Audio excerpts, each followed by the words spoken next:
Designer choreographer হিসেবে এটা এই ভাইবটা আমি ক্রিয়েট করতে পারছি। সবাই জানে আমার এঙ্গেজমেন্ট হয়েছে গত ডিসেম্বরে 2024। এটা সুন্দর করে ধুমধাম করে একটা অনুষ্ঠান করব, সবাইকে দাওয়াত করবো ইনশাআল্লাহ। আমি যেরকম যার জন্য এতদিন দেরি করেছি, যেরকম একটা মানুষ খুঁজছিলাম, আমি আমার মতো করেই একটা মানুষ পেয়েছি। আমরা দেখা করলেও আমরা একটা ড্রেসের একটা কম্বিনেশন করি, মানুষ মনে করে যে আমরা কিভাবে একরকম ড্রেস পাই, কিন্তু আমরা সেটাকেও একটা কম্বাইন করে দেখা করি। আমার চেয়েও সে বেশি স্টাইলিশ। এই যে এবার দেখা করার ড্রেস আমার এটা, এবার আপনি এটার মতো করে একটা বানান। আমার সে সবকিছু পছন্দ করতে করতে করতে করতে যখন দেখলাম যে পিস ছাড়ছে না, তখনই তো বিয়েটা সিদ্ধান্ত নিয়েছে। ওকে, এখন বিয়ে করছে, ওটা আমাদেরকে বিয়ে করি নাই, বাগদান করেছে। বাগদান করে ফেলছে, সেটা বলে নাই আমাদেরকে। আসলে বিয়েতে বলবো ইনশাআল্লাহ।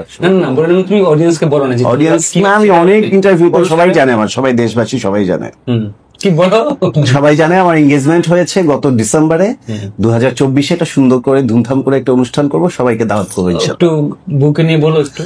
ইজ ভেরি নাইস এবং খুব ভালো মনের মানুষ, এবং আমার সাথে খুব অ্যাডজাস্ট হয়েছে। এবং আমি যেরকম যার জন্য এতদিন দেরি করেছি, যেরকম একটা মানুষ খুঁজছিলাম, আমি আমার মতো করেই একটা মানুষ পেয়েছি। আমার কাছে সবসময় আমি ওর অ্যাক্টিভিটিতে মনে হয় যে আমি একটা আরফ খানই দেখতে পাই। মানে ও আমার সাথে এত একদম দেখতেও একরকম, প্লাস ওর অ্যাক্টিভিটিস, আমার চিন্তা ভাবনা, আমার সহজ সরলতা বা আমার দৃষ্টিভঙ্গি, আমার perception, vision, mission, each and everything, choice, মানে likings, dislikings, each and everything আমার সাথে প্রচন্ড রকমের একটা চমৎকার কম্বিনেশন। তোমার মেকআপ, ওর মেকআপ, ওটা আমি আমার মতো করে করাই নিচ্ছি, গ্রুমিং করাই নিচ্ছি, যে এটা করো, এরকম ভাবে করো, ওভাবে করো।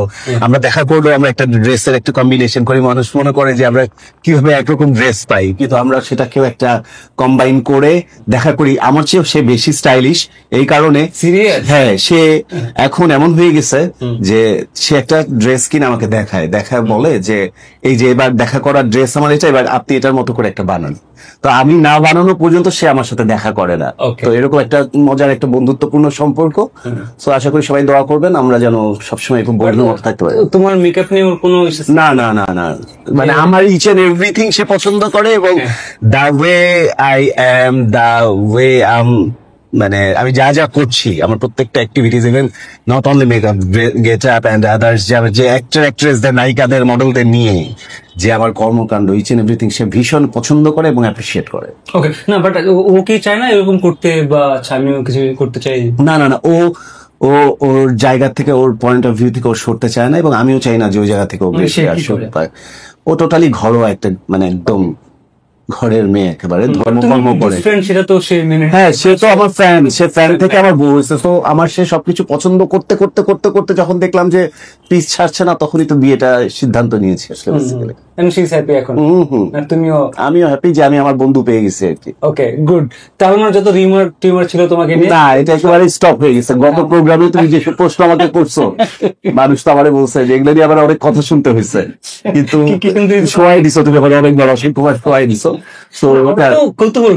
না, তুমি মানুষের কথাগুলোকে তুমি বলেছো, তোমার কোনো যা বলে বাইরে যেগুলো রিউমার, তো সেগুলোর আমার মনে হয় না মঞ্জু, তুমি এত বছর ধরে আমাকে চেনো, তুমিও কখনো কোনো ইনসিডেন্ট বা অ্যাক্সিডেন্ট বা কোন রকম দৃশ্য আমার সাথে ঘটছে বা হয়েছে বা দেখেছো কোথাও? মানে তুমি মানে প্রমাণ কখনো পাবা না যে আরবকে আমি এর সাথে দেখছি, বা এরকম একটা লিঙ্ক আপ বা এই বিষয়গুলো, নেগেটিভ ওয়ে কথাগুলো বলছি আমি। আমার মনে হয় না তুমি দেখেছো, বা ওই যে শোনা কথা একজনের দ্বারা ইনফ্লুয়েন্স হয়, আরেকজন বলেছে বা এটাকে নজর ইস্টাবলিশ করার চেষ্টা করেছে, এখনো করে, কিন্তু আসলে আদতে এগুলো টেকে না। এখন কি করে আসলে, এখন নতুন কি করে? এখন যেগুলো করে, এখন স্টপ হয়ে গেছে। এখন আর ব্যাড ভাইব ক্রিয়েট করে ট্রাই করেও পারে না। এখন বড় আমি ওই যে এখনকার রিউমার গুলো কি জানো, এখনকার রিউমার গুলো হচ্ছে ওই যে আমি ফিতা কাটতে যাচ্ছি, ফিতা কাটতে যাচ্ছে, ও এর মধ্যে ফ্রিতে চলে যায়। হ্যাঁ, আমি এটা করতেছি, ও আচ্ছা অ্যাডলফ কাজ পাচ্ছে না দেখে এখন ওই দিকে টার্ন নিয়েছে।